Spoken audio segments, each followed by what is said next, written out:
I'd like to call us back into session for the budget hearing. Jonathan, start us off. Yes, sir. So within the file that we've got there, so for your bedtime reading pleasure, right here we have some of the major highlights from our budget for the coming year. But overall, we're looking at a little bit of an increase in state revenues. We're looking at about $6 million, a local revenue increase of about $10 million. As budgeted, and then also beginning balance projections somewhere between 94 and 95 million. Looking to perform a full rollback of the millage rate to 14.990. You're actually doing significantly more than a full rollback, which is a tax decrease by definition. I think, matter of fact, I think we're 0.032 less than the full rollback rate. Full rollback this year, 15.032 or 15.033, Jonathan? 15.032. Yeah, so it's a 0.033 more than a full rollback. Due to House Bill 581 and the local acts, exemptions within the digest did grow quite significantly from about 2.6 billion to 3.5 billion of our tax digest being exempt this year. And if I could, I'll just interject there. Let's say those in the opposite order. The local legislation accounted for over 90% of that, and had we not had 581 in addition, the amount of difference in the taxes, as we'd said all along, would have been minuscule. But there are actually $740 million of new exemptions this year just due to the local legislation and the homestead exemption. By the way, your grand total now is $3.5 billion of your tax digest is exempt. That went from 20.8 to 27% in 1 year. And again, we get tired of this word, but it's true. And boards of the future will have an unsustainable situation. Expenditures for the year, so health insurance premiums increase, so total employer, which is the portion we pay, premiums for the coming year are budgeted at $58.5 million, which is up a little bit over $7 million over the prior year. Would you say that figure again? How much does this district pay for health insurance premiums that we have no choice over? It's the state's plan? $58.5 million. Thank you. Same is true for the teachers' retirement system. We pay $41.22 million, which is for the coming year, which is up $2.17 million over the prior year. And being my accountant in the room, you add those two figures together, you're $300,000 short of $100 million that you spend of your general fund budget on health insurance and employer portion of TRS. From there, we have our step raises for our teachers and faculty. We do have a few positions in special education, mandatory positions that we are hiring for this year. And then we rebid our custodial contract and our insurance contracts. Our insurance contract we are planning to rebid, but there were also increases in those as well this year. And again, it's not a few positions in special education. As you know, we're down somewhere around 400 students total for the district, and we're probably up 20 additional positions in special education. That's all I have, Mr. Schofield. Is there anything you need? Just once again, so you've seen it. Not much has changed, except it took us 3 extra months to get our revenue in terms of what the local digest would look like. Again, we have great concerns, and we've had several meetings, as you've been brought up to date on, that a lot of these exemptions, once they get on, they never get off, and we have real questions about what the procedure is on an annual basis to make sure that we should be still applying these exemptions. And again, hold on, there's much more to come, but again, once an exemption's on, it appears that it stays on for a significant amount of time.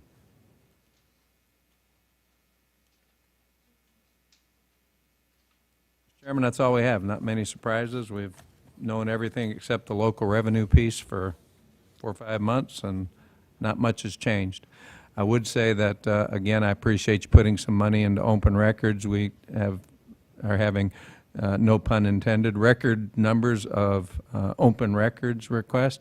One individual, it's getting to be sport. We've got 11 from one individual since the beginning of the year, but that's fine. I think the law certainly needs to be changed, but just want to thank you again for that. All right, if there's nothing else, we'll move on to citizens' input concerning the proposed budget. First, we have Suzanne. Susan?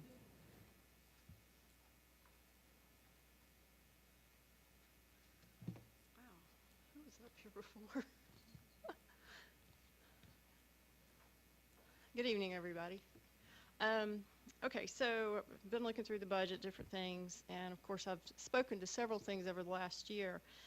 I'm still looking at budget line number 497, which is a rental of land or buildings. The majority of it, I think, is for the central warehouse on Chestnut Street. I saw last year it was around 76,000, and this year it's at 79,800. And I do understand that it could be other things besides that warehouse. I understand that. It could be rental for something else. That's an expense that I think could be avoided with some good planning and some looking into some details of things. Couple of suggestions that I wanted to kind of reiterate. One is you've got McEver Elementary School's gymnasium available that could be renovated. That's one possibility that's right next to your maintenance department. Another one that we had thought about was, you know, you have moved your food service or food science storage for the non-perishables to River Bend. And I realized that the gym now there will not work. However, I would think that since you're going to be doing deliveries from there, having deliveries from the central warehouse there would be ideal because you're combining two things with one. So a possibility might be looking at constructing a metal building, a central warehouse on the playground area, which I assume is probably flat.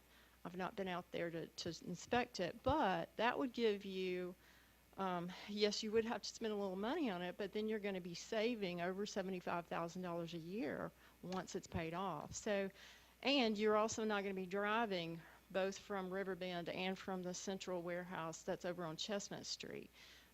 So just kind of consolidating things so that just makes it a little easier and a little a better spending of the money. I'll say it that way. Okay. The other thing is, as we're looking at this, and we notice that we do have a reduction of students this year for various reasons, and we also are selling that property, of the Stallworth property. I am hopeful that even with the budget as presented, that you would be able to do spending this year under budget just for those two reasons. So that's all I have. Thanks. Next, we have Frank.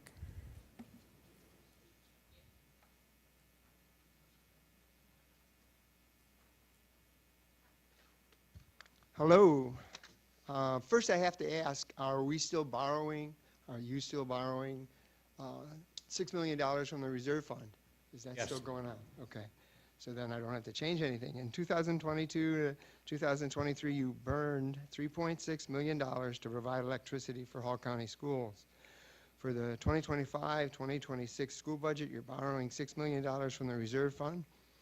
Had you been investing in solar electric systems since 2023, I estimate that you would have saved somewhere around $3 million in cost for electricity, allowing you to keep from borrowing that much from the reserve.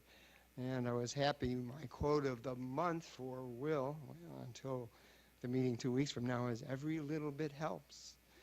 Investing in solar electric system is a win-win program. I recommend that you begin investing in solar electric systems now for the financial benefit of the school system and the protection of the future environment of the children for whom you are responsible. I recommend that you stop being irresponsible. And that was all that had signed up to speak. So, We usually wait until at least 6:15, just in case somebody comes in, if that's all right. So, Deborah, this would be a good time for your elephant jokes that you sometimes used to tell at your faculty meetings. I don't have any those left.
Stan, I guess West Hall's game is back underway?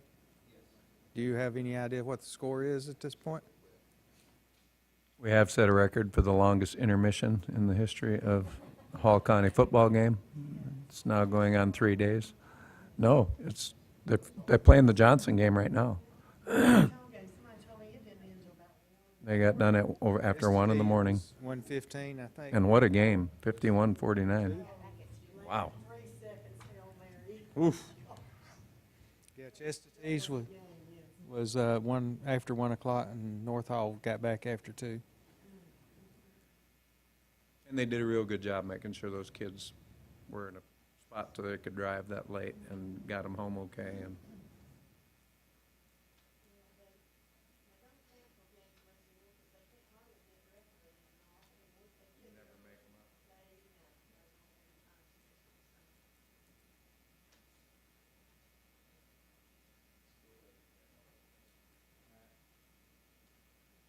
Just trying to fill time.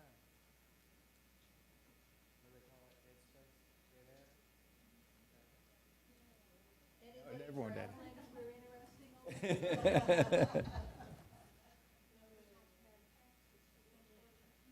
Well, Bill does have a new grandchild.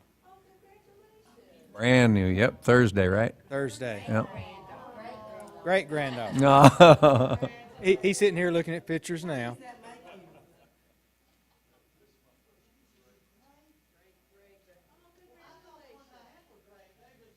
Can't wait to get to the great grade. Hey, all right, that's-